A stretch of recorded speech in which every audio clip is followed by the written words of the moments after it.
आदाब नाजरीन, मुंसिफ टीवी में आप सभी का इस्तकबाल है। आप देख रहे हैं जय महाराष्ट्र। पहले हेडलाइंस।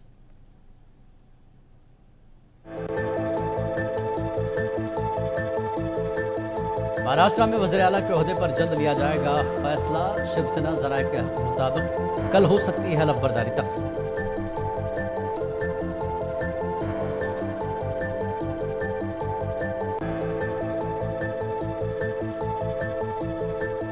शिवसेना लीडर संजय राउत का मुतालबा, महाराष्ट्र में बैलेट पेपर्स का इस्तेमाल करते हुए दोबारा इंतखाबात कराए जाएं। ईवीएम पर जाहिर किए शुबहात।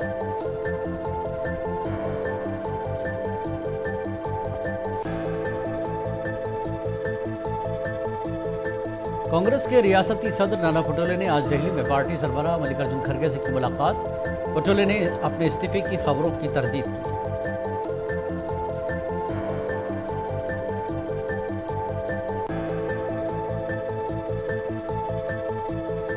नांदेड़ में पहली बार कांग्रेस और उसकी इत्तेहादी जमातों का हुआ मुकम्मल सफाया। कांग्रेस लीडर अब्दुल सत्तार ने एक तरफा नताइज पर उठाए सवाल।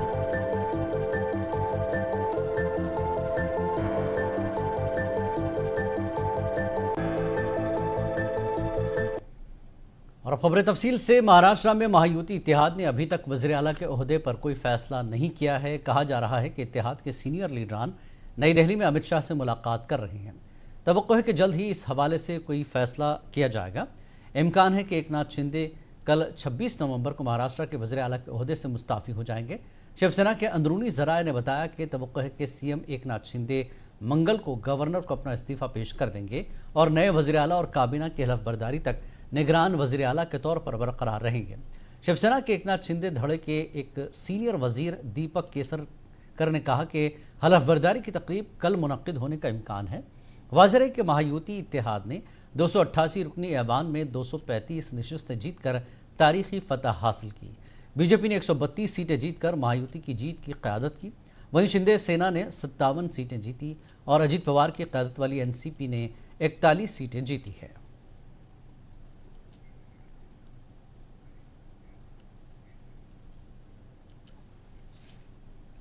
और आइए इस मामले पर मजीद तफसीलात के लिए बात करते हैं। हमारे नुमाइंदे साजिद खान महाराष्ट्र मुंबई से जुड़े हैं। साजिद खान, जिस तरह से वज़ीर आला के मुद्दे को लेकर अभी बातचीत पर लटकाया जा रहा है, लेकिन जहां तक 132 सीट के हवाले से बात करें बीजेपी की, तो क्या कुछ सियासी हलकों में चेमगोइयां हो रही हैं?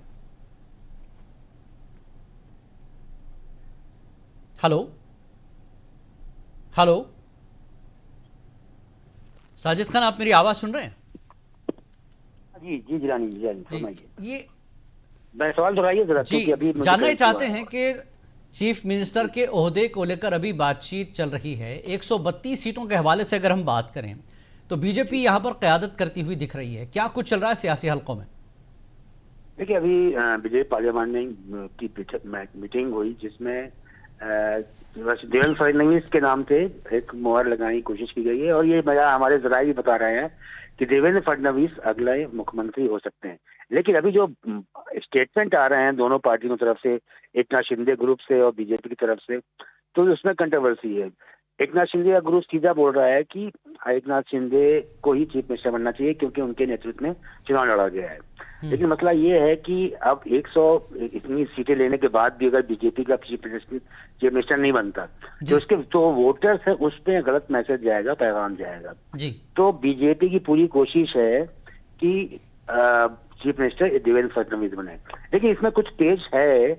अगर एकनाथ शिंदे चीफ मिनिस्टर नहीं बनते तो मसला ये होगा कि उनको कौन से विभाग दिए जा रहे हैं, कौन सा मंत्रालय उनको दिया जा रहा है, इस पे लेके पेच फंसी हुई है। बीजेपी के जिस जराये ने बताया कि अभी इस पार्लियामेंट्री बोर्ड में जो मीटिंग की कमेटी की मीटिंग हुई, जिसके बाद अभी अजीत पवार और एकनाथ शिंदे से बात की जाएगी। उसके बाद ये तय किया जाएगा कि चीफ मिनिस्टर कौन बन सकता है, उसका फिर बाद में बाकायदगी से ऐलान किया जाएगा। तो लेकिन मसला ये है कि अभी तक जो मेरा जराये बता रहे हैं कि देवेंद्र फडणवीस के नाम पे, अजीत पवार तो खैर इस पर राजी हैं, एकनाथ शिंदे ग्रुप जो है उसको लेकर थोड़ा सा उसमें पेचीदगी है, तो मेरे ख्याल से बीजेपी उसको हल कर लेगी। जी जिलानी जी, मुखालिफ शिवसेना के हवाले से अगर हम बात करें, जैसे संजय राउत हैं और उद्धव ठाकरे हैं, क्या कुछ इनकी तरफ से कहा जा रहा है? क्योंकि अगर एकनाथ शिंदे यहाँ पर अपना पद छोड़ देते हैं या उसके बाद वाला प्रोटोकॉल के हिसाब से पद लेते हैं, नंबर के हिसाब से, तो क्या सियासी गलियारों में इन्हें क्या कुछ सहना पड़ सकता है, क्योंकि ये शिंदे ग्रुप की वजह से ही बीजेपी को यहां तक का सफर आसानी से तय कर पाई है?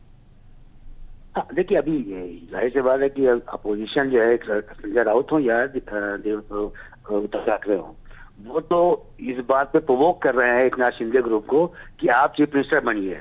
उनके स्टेटमेंट से सीधे तौर पे यह जाहिर हो रहा है कि वो शिवसेना एक नाथ शिंदे को प्रोवोक कर रहे हैं कि साहब आप चीफ मिनिस्टर बनिए। और ये मैसेज भी देना चाह रहे हैं वोटर्स को कि शिवसेना का जो दूसरा धड़ा है एक नाथ शिंदे, उसको बीजेपी ने डोमिनेट किया है और उसको चीफ मिनिस्टर नहीं बनाया।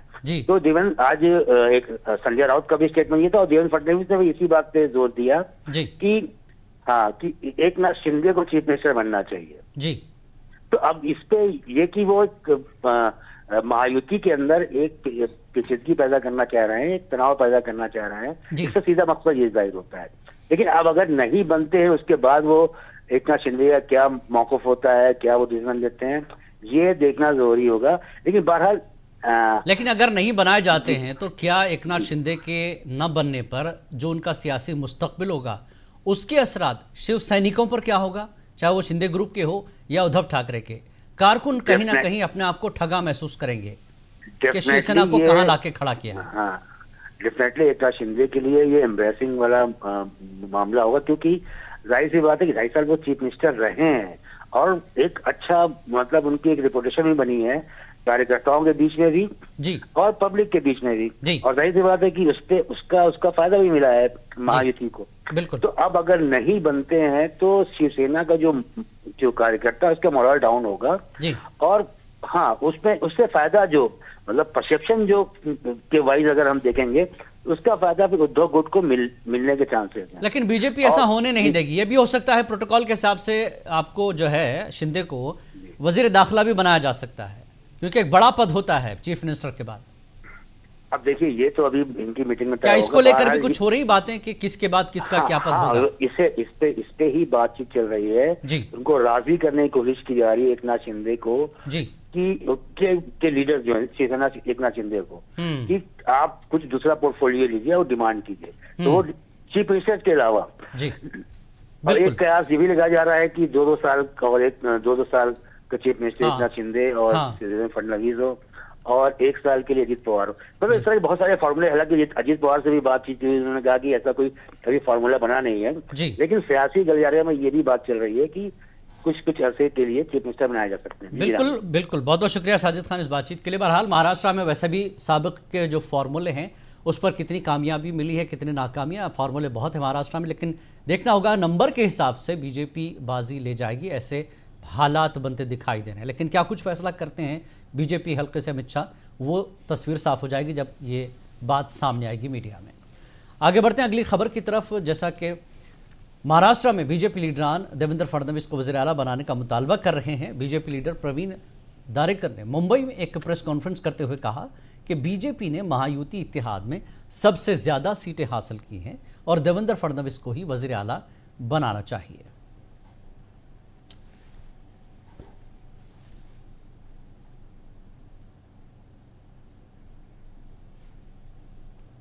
शिवसेना यूबीटी के एमपी संजय राउत ने महाराष्ट्र में बैलेट पेपर्स का इस्तेमाल करते हुए दोबारा इंतखाबात कराने का मुतालबा किया और दावा किया कि इलेक्ट्रॉनिक वोटिंग मशीनों में बेज़ाब्तगियां हैं। मीडिया से बात करते हुए राउत ने ईवीएम पर की खराबी के बारे में कई शिकायत का इल्ज़ाम लगाया और हाल ही में मुनक्कदा इंतखाबात की सालमियत पर सवाल उठाया। असेंबली इंतखाबात में अपोजिशन महाविकास अघाड़ी को सिर्फ 49 सीटें मिली हैं। शिवसेना यूबीटी ने 95 से सिर्फ 20 सीटों पर कामयाबी हासिल की है। समोरचे आमचे विरोधक निवडणुका लढण्यासाठी उतरले, त्याला मी फेअर इलेक्शन मानत नाही। आजही ठिकठिकाणचे आमचे कार्यकर्ते ईव्हीएम मशीन संदर्भात ज्या बातम्या देत आहेत की नंबर कसे मॅच होत नाहीत किंवा ईव्हीएम मशीनची हलवाहलव कशा पद्धतीने झाली, अशा अनेक गोष्टी आहेत, किंवा मतांचा आकडा मॅच होत नाही। जसं नाशिकमध्ये उमेदवाराच्या घरामध्ये 65 मत आहेत कुटुंबात आणि त्याला 4च मतं पडली। कुटुंबात 65 मत आहेत, कुटुंबात संपूर्ण, त्याचे काही कार्यकर्ते असू शकतात प्रमुख त्याच्यावर काम करणारे, आणि तो एका राजकीय पक्षाचा कार्यकर्ता उमेदवार आहे। त्याची बायको, त्याची आई, त्यांची मुलं, त्यांचे वडील, बहिणी हे एकत्र आहेत आणि त्यांना 4 मतं पडावी हे जरा गडबड आहे या सगळ्या ह्याच्यामध्ये. डोंबिवलीमधल्या आमच्या लोकांना लक्षात आलं की ईव्हीएम मशीनचे नंबर मॅच होत नाही आणि त्याचा वरती आक्षेप घेतल्यावरती तो आक्षेप मानायला निवडणूक आयोगाचे लोक तयार नाहीत. हे महाराष्ट्रात ठिकठिकाणी घडल्याचं स्पष्ट होत आहे. ठाण्यातून ईव्हीएम मशीन 2 दिवस आधी मतदान झाल्यावर किंवा आधी संभाजीनगरला नेल्या टेम्पोतून असं समोर आलं आणि परत त्या तिथे काहीतरी फिडिंग करून परत ठाण्यामध्ये आणल्या गेल्या. महाराष्ट्र इंतखाबात में अपोजिशन महाविकास आघाड़ी के खराब मुजाहरे के बाद कांग्रेस के रियासती सदर नाना पटोले के इस्तीफे की खबरें सामने आ रही हैं. नाना पटोले ने आज दिल्ली में कांग्रेस के सरबराह मल्लिकार्जुन खड़गे से मुलाकात की. इस दौरान नाना पटोले से जब इस्तीफे से मुताल्लिक पूछा गया तो उन्होंने इसकी तरदीद की. आपको बता दें कि कांग्रेस ने 103 सीटों पर मुकाबला किया था, लेकिन वो सिर्फ 16 सीटों पर कामयाबी हासिल कर सकी. यहाँ तस्करा भी ज़रूरी है कि कांग्रेस ने इस साल के शुरू में नाना पटोले की क़यादत में लोकसभा इंतखाबात में शानदार कारकर्दगी का मुजाहरा करते हुए 17 में से 13 सीटों पर कामयाबी हासिल की थी. तो आपने इस्तीफा दे दिया सर, ऐसा कुछ है क्या सर? आपने मैं तो अभी अध्यक्ष जी को मिलने जा रहा हूँ, अभी तो कोई इस्तीफा दिया ही नहीं हूँ. किसने बताया आपको? कह रहे ईवीएम में कुछ मैं अध्यक्ष जी से बात करने के बाद आपसे बात करता तो हूँ. क्या आप कुछ रिपोर्ट सबमिट करने आए हैं खड़गे जी के पास? वही सब चीजों पे बात करते हैं. हम नांदेड़ में पार्लियामेंट जीतते हैं जी. और वहाँ पे चलो हम बात करते हैं. कांग्रेस के सीनियर लीडर विजय वडेट्टीवार ने महाराष्ट्र असेंबली इंतखाबात के नताज पर रद्दमल ज़ाहिर करते हुए कहा कि रियासत की आवाम को इन नताज पर यकीन नहीं हो रहा है. उन्होंने कहा कि बीजेपी को इतने बड़े पैमाने पर सीटें हासिल हो ही नहीं सकती. 83 सीट हमने 19 में हमने दोनों ने मिलकर 98 सीट जीता, जबकि पूरा माहौल भाजपमय था और हम उस वक्त भी 44 सीटें जीती 19 में. आज कुछ भी वो नहीं है. कोई बोलते हैं लाड़की बहन, ये दिशा देने का काम है लाड़की बहन सामने करने का. इसके पीछे का राजनीतिक खेल क्या हुआ है? तो जनता सवाल उठा रही है कि ये इम्पॉसिबल है, ये हो ही नहीं सकता. इतना बड़ा जीत भारतीय जनता पक्ष को महाराष्ट्र में 132 जगह मिलना तो लोगों का विश्वास ही नहीं है. डेमोक्रेसी से विश्वास नहीं है. लोकशाही पे अभी लोग डरने लगे हैं. ये जनता चिल्ला रही, हर क्षेत्र का लोग, चाहे वो इंजीनियर का हो, चाहे लॉयर हो, चाहे रूरल का हो, अर्बन का हो, हर क्षेत्र का जो पॉलिटिकल कोई संबंध नहीं, वो भी आदमी इस पर सवाल खड़ा कर रहा है. और इससे यही होता है कि आज महाराष्ट्र के किसान हैप्पी नहीं था, उसको दाम नहीं मिल रहा था, महिला परेशान थी, बेरोजगार, यहाँ सबसे ज्यादा बेरोजगारी बढ़ी, यहाँ के इंडस्ट्री इन्वेस्टमेंट भगाया गया था बाहर स्टेट में, गुजरात की तरफ. अजित पवार की एनसीपी ने महाराष्ट्र असेंबली इंतखाबात में अपने चचा शरद पवार के इत्तेहाद एमवीए को शिकस्त देने के बाद उनके भतीजे योगेंद्र को बारामती के खानदानी गढ़ में उनके खिलाफ खड़ा करने के फैसले पर सवाल उठाया. अजित पवार ने यह भी दोहराया कि लोकसभा इंतखाबात में अपनी बहन सुप्रिया सुले के खिलाफ बीवी सुनित्रा को खड़ा करने का उनका फैसला गलती थी. शरद पवार कैंप ने बारामती असेंबली हल्के में अजित पवार के बड़े भाई श्रीनिवास अनंत राव पवार के बेटे योगेंद्र पवार को मैदान में उतारा था. पदाची अपेक्षा आहे. मला इतरांचं सांगता येत नाही. मी माझी बाजू व्यवस्थितपणे इथं करणार आहे. असं म्हटले की बारामतीमध्ये जर आम्ही उमेदवार दिला नसता तर महाराष्ट्रामध्ये वेगळा संदेश गेला असता. योगेंद्र पवार आणि अजित पवार यांची तुलनाच होऊ शकत नाही. अजित पवारांनी काम खूप केलेलं आहे त्या ठिकाणी. अहो, तुला होऊ शकत नाही. इतर पण उमेदवार होते ना. युगेंद्र धंदा पाणी करणार आहे, त्याचा काही राजकारणाशी दुरान्वय पण संबंध नाही. त्यालाच बरं माझ्या सख्या भावाच्या त्याच्या मुलाला माझ्या सख्या पुतण्याला उभं करायचं काहीच कारण नव्हतं. मी तर सांगून दबलो की लोकसभेला माझी चूक झाली. परंतु चूक झाली म्हणजे काय, घरातलाच माणूस उभा करायचं. काय झालं, इकडं आमच्या बाबा आत्राम, तिथंही घरातली मुलगी त्यांची स्वतःची मुलगी. असेंबली इंतखाबात के नताज सामने आने के बाद सियासी हल्कों में तज्जिए शुरू हो चुके हैं. नांदेड़ में पहली बार ऐसा हुआ कि कांग्रेस और उसकी इत्तेहादी जमातों का मुकम्मल सफाया हो गया है. पिछले इंतखाबात में नांदेड़ के 3 असेंबली हल्कों से कांग्रेस के उम्मीदवार कामयाब हुए थे, लेकिन इस बार एक भी उम्मीदवार कामयाब नहीं हो सका. इन एकतरफा नताज पर सवालात उठाए जा रहे हैं और नांदेड़ सिमाल असेंबली हल्के से कांग्रेस के उम्मीदवार और पार्टी के शहर सदर अब्दुल सत्तार ने आज एक प्रेस कॉन्फ्रेंस में इन नताज पर तबसरा करते हुए कहा कि अगर नताज इंतखाबी हमारी तवक्कात के मुताबिक बिल्कुल बरक्स आए हैं, हमें शुबा है कि इलेक्ट्रॉनिक वोटिंग मशीनों में धांधली की गई है. 4 माह कबल होने वाले पार्लिमानी इंतखाबात में पूरे मराठवाड़ा में कांग्रेस और उसकी इत्तेहादी जमातों के अरकान पार्लियामेंट कामयाब हुए थे। सिर्फ औरंगाबाद की सीट पर शिंदे शिवसेना को कामयाबी मिली थी, लेकिन अब अचानक 4 माह बाद बीजेपी और उसकी इत्तेहादी जमातों के हक में एक तरफा नतायज का आना शक व शुबात को जन्म दे रहा है। अब्दुल सत्तार ने इंतखाबात के दौरान बीजेपी और उसकी इत्तेहादी जमातों पर बेहिसाब पैसा खर्च करने का इल्ज़ाम लगाया। उनका कहना है कि बीजेपी ने वोटर्स को मुतासर करने के लिए हर इंतखाबी हल्के में करोड़ों रुपए तकसीम किए, जिसकी वजह से उन्हें ये कामयाबी हासिल हुई। नांदेड़ शिमाल असेंबली हल्के से शिवसेना शिंदे के उम्मीदवार बालाजी कल्याणकर ने अब्दुल सत्तार को 3,502 वोटों से शिकस्त दी। बालाजी को 83,184 वोट मिले, जबकि अब्दुल सत्तार ने 79,682 वोट हासिल किए। मैं उत्तर की जनता का शुक्रिया अदा करता हूं, क्योंकि हर समाज ने मेरे को जो सहयोग दिया और मेरे को एक बाहरी वोट दिए।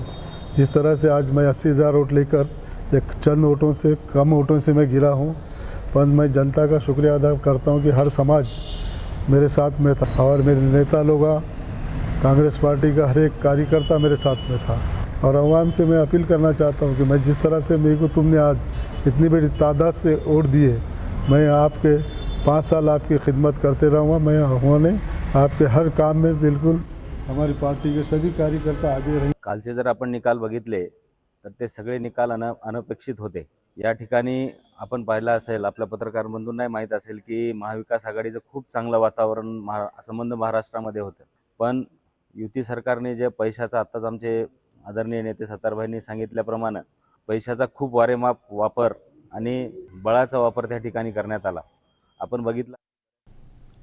शिवसेना के एमपी श्रीकांत शिंदे का कहना है कि लोगों ने महायुति को जबरदस्त जीत दिलाई है। हमने पिछले 2.5 सालों में तरक्की की है, मरकज ने भी हमारा साथ दिया है और लोगों ने अपनी हिमायत दी है।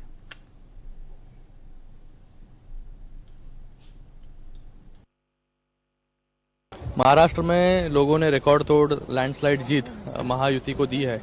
महायुति ने जिस तरीके से गए 2.5 साल में परफॉर्म किया, माननीय मुख्यमंत्री एकनाथ जी शिंदे साहब के नेतृत्व में जिस तरीके से अलग अलग योजनाएं, जिस तरीके से डेवलपमेंट का काम, सिर्फ डेवलपमेंट, उसके सिवाय जो है कुछ बात हम लोग ने 2.5 साल नहीं की। लोगों तक हम लोग पहुंचे, अलग अलग लाभार्थी हम लोग ने तैयार किए, लोगों तक सरकार को पहुंचाया और माननीय मुख्यमंत्री एकनाथ जी शिंदे साहब के साथ माननीय उप मुख्यमंत्री देवेंद्र फडणवीस जी और अजित दादा और केंद्र के मदद से मोदी जी के पास जो हमने मांगा गए 2.5 साल में, वो सब देने का काम भी केंद्र के माध्यम से हुआ। इसलिए लोगों तक हम लोग। वहीं एनसीपी के रुकन पार्लियामेंट सुनील ताटकर का कहना है कि महाराष्ट्र के लोगों ने बहुत बड़ा मैंडेट दिया है। ये पहला मौका है जब किसी इत्तेहाद को इतने ज्यादा वोट मिले हैं। मजीद फैसले बीजेपी की मरकजी क़यादत के साथ मिलकर किए जाएंगे। महाराष्ट्र की जनता ने बहुत भारी ताकत महायुति के उम्मीदवारों के पीछे खड़ी की है। राज्य की निर्मित होने के बाद पहली दफा है कि कोई भी पार्टी को, किसी की दल को या किसी अलायंस को इतने भारी वोटों से जनता ने वहाँ पे चुन के दिया है। आगे वहाँ जो कोई निर्णय है उसके बारे में दिल्ली में हम भारतीय जनता पक्ष के जो केंद्रीय नेतृत्व हैं उनके साथ बैठकर इसके बारे में तय करेंगे। शिंदे देवेंद्र। एनसीपी एससीपी के लीडर महेश तपसे ने इंतखाबी नतायज पर शुभात का इजहार किया। उन्होंने कहा कि रियासत के अवाम, पार्टी कारकुन और दीगर लोग इन नतायज पर यकीन नहीं कर रहे हैं। उन्होंने कहा कि कुछ तो गड़बड़ी हुई है। कोरोना काल में उद्धव ठाकरे साहब ने कितने महिलाओं के सुहाग बचाए हैं ये पूरे महाराष्ट्र को मालूम है। जिस प्रकार का नतीजा है पूरी तरह से अनएक्सेप्टेबल नतीजा है। इसके ऊपर विश्लेषण होना चाहिए। इसके पीछे कुछ न कुछ राजनीतिक षड्यंत्र है। ये महाराष्ट्र का नतीजा नहीं, महाराष्ट्र के लोगों के मन में इस प्रकार का नतीजा देने की भावना भी नहीं थी। और जहां तक सारी एजेंसियों से हमने पूछा, पत्रकारों से पूछा, खुफिया एजेंसियों से पूछा, कार्यकर्ताओं से पूछा, जो हमारे प्रत्याशी हारे उनसे भी पूछा, सब ने कहा कि यहाँ पे कुछ न कुछ गड़बड़ी हुई है। क्या गड़बड़ी हुई है अभी मैं नहीं बता सकता, जब पता लगेगा तो बताऊंगा। लेकिन मैं इतना ही कहूंगा कि ये नतीजा महाराष्ट्र को अपेक्षित नहीं था। देखिए, मैं असेंबली इंतखाबात के नतायज सामने आने के बाद नाकामी का सामना करने वाले उम्मीदवारों ने अपनी शिकस्त के असबाब का जायजा लेना शुरू कर दिया है। इसी सिलसिले में आज नांदेड़ जुनूब असेंबली हल्के से वंचित बहुजन अघाड़ी के उम्मीदवार फारूक अहमद ने एक प्रेस कॉन्फ्रेंस का इनेकाद किया। प्रेस कॉन्फ्रेंस के दौरान फारूक अहमद ने इंतखाबात के दौरान अपने तजुर्बात पर रोशनी डाली और इंतखाबी नतायज पर मुख्तलिफ पहलुओं का इजहार किया। उन्होंने इंतखाबी नतायज को गैर मुतवक्किल करार देते हुए इलेक्ट्रॉनिक वोटिंग मशीन में छेड़छाड़ का शुबा जाहिर किया। फारूक अहमद ने मिसाल देते हुए कहा कि वोटों की गिनती के दौरान ये मुशाहिदा किया गया कि कई मशीनों की बैटरी की सतह 90% से ज़ायद दिखाई दे रही थी, जो कि गैर मामूली बात है। उन्होंने सवाल उठाया कि दिन भर के वोटिंग के अमल के बाद भी मशीनों की बैटरी का इस कदर चार्ज होना कैसे मुमकिन है। मजीद ये कि वोटिंग मशीनों के नंबरात और पोलिंग बूथ की तफसीलात में बेकायदगियाँ भी सामने आई। इस हवाले से तहरीरी शिकायत दर्ज कराई गई है और मामले की मुकम्मल तहकीकात का मुतालबा किया गया है।